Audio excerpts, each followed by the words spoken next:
the 30-day declutter is at the core of my philosophy of digital minimalism. So this was my take on what do we do about the fact that starting around 2016, people became very uneasy about their phones in a way that they weren't in 2014. There was this flip that switched where at some point we realized I'm looking at this thing too much. Like this is a problem. Like we got uneasy, and I could tell very precisely where that happened just based on reactions to my own work when it switched from you're crazy, you're crazy, you're crazy, you're crazy, you're absolutely right, you're absolutely right. It happened in like a very quick period where my social media skepticism in particular really switched. And so my approach to it was you can't start with the habits and the tactics, right? You can't start with like, let me get right to setting filters and turning off notifications and not having my phone in my bedroom and putting my phone into grayscale and moving my icons onto the back screen of my iPhone. That doesn't work. You're going to end up back where you were.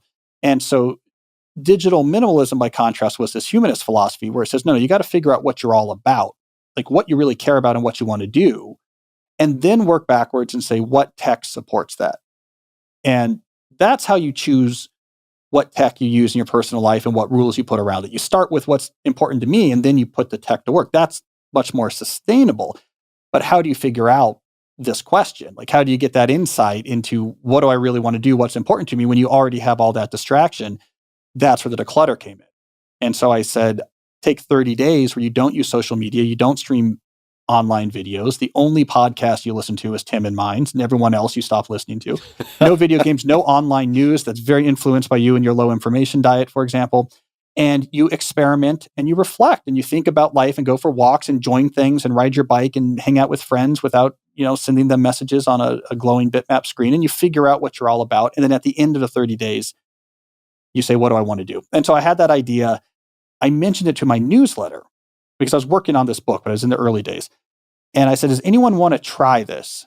And my thought was, this is a big ask. So maybe 7 people would say yes. And my plan was, that's great. I will follow these 7 people and see how it goes and write like pretty long profiles of them. It'll be good for the book.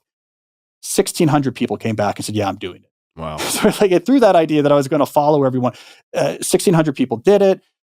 One of the people who was doing it was the roommate of a New York Times reporter. So then the New York Times was covering the declutter. Like it became a whole thing.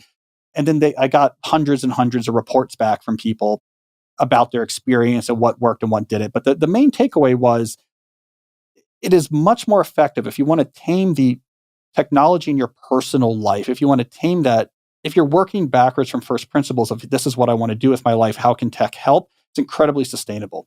If you instead say, I'm unhappy with all the tech I'm using now, so let me try to put in rules to use it less, that's incredibly non-sustainable. You're almost certainly going to go back to where you were before.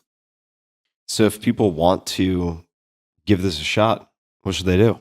Well, I mean, beyond the obvious of buying the book I ended up writing, of course you should start with, and a copy for each of your friends because it's easier for them to read it than you to have to explain it.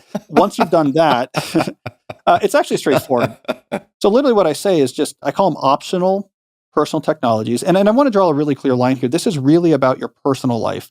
I've written other books about email and Slack and technology in the working world. That's a whole other issue. And it seems similar, but there's different issues underlying it, so therefore different solutions. But I'm talking about the stuff you do outside of work that, largely speaking, has you looking at your phone. You take a break from them from 30 days. If it's a dual-use technology, like I mainly use this for personal reasons, but there's some reason I need to use it, then you put up fences, right? So if you're like, I don't want a text message, but my daughter uses text messaging to tell me when she needs to be picked up from practice, you put up a fence and say, well, I'll still do that, but I'm not going to participate in text chains with my friends for the 30 days. So you can set the rules how you want to set the rules. And then the only key thing is you go through 30 days, be very active. So in that experiment, the people who treated this like a detox, and I hate the application of that term to technology. I think it's a complete misappropriation of that term. People who tried to just white knuckle it and say, yes, I'm just not going to use these technologies for 30 days. And just by not using them, something positive will happen. They never made it 30 days.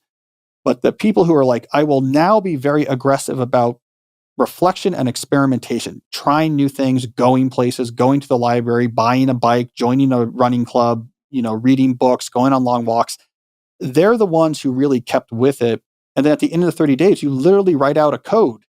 Here is the tech I use and the rules by which I use it. I'm going to use Instagram because I'm an artist, but the only way I'm going to use it is on my computer. The only people I'm going to follow are these 10 artists that really inspire me. And I have a glass of wine and look at their latest post on Friday evening. And it's the only interaction I have with that service, right? So you get specific. I'm using this for this reason. Here's how I use it. And then you've reset. You've Marie Kondoed your digital closet. You took everything out. You only put back in the stuff you cared about, and you go for it. Wine on Friday for an Instagram scroll through 10 inspiring artists does sound like it would spark joy. So thank you, Marie Kondo. She's the tiniest woman I've maybe ever met in my life. She was on the podcast 100 years ago. I actually interviewed her in Japan, and she has the most perfect porcelain skin I've ever seen on any human. Really, really may in fact be an alien. Very sweet.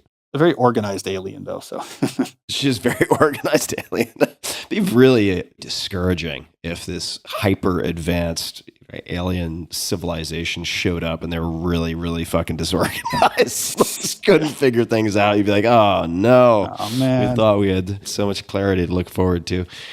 And it sounds like from your description that the people who approach this type of digital minimalism experiment as one of subtraction, and that's their focus, they fail. And those who view it as an experiment with new additions or substitutes to kind of crowd out default tech behaviors are the ones who end up benefiting most. Is that a fair description? Yeah, we're good at humans to committing to things that are positive. Like that's very motivating for us. We're bad at trying to avoid things that are negative, right? So it's very bad for us to be like, I think I use Instagram too much. I'm going to try to use it less. Is like that isn't very compatible with our wiring. But on the other hand, you're like, I have this vision of my life that it's really positive and it makes me feel good. I'm really into it. Oh, and by the way, that's a vision in which I don't use Instagram. Is way more effective.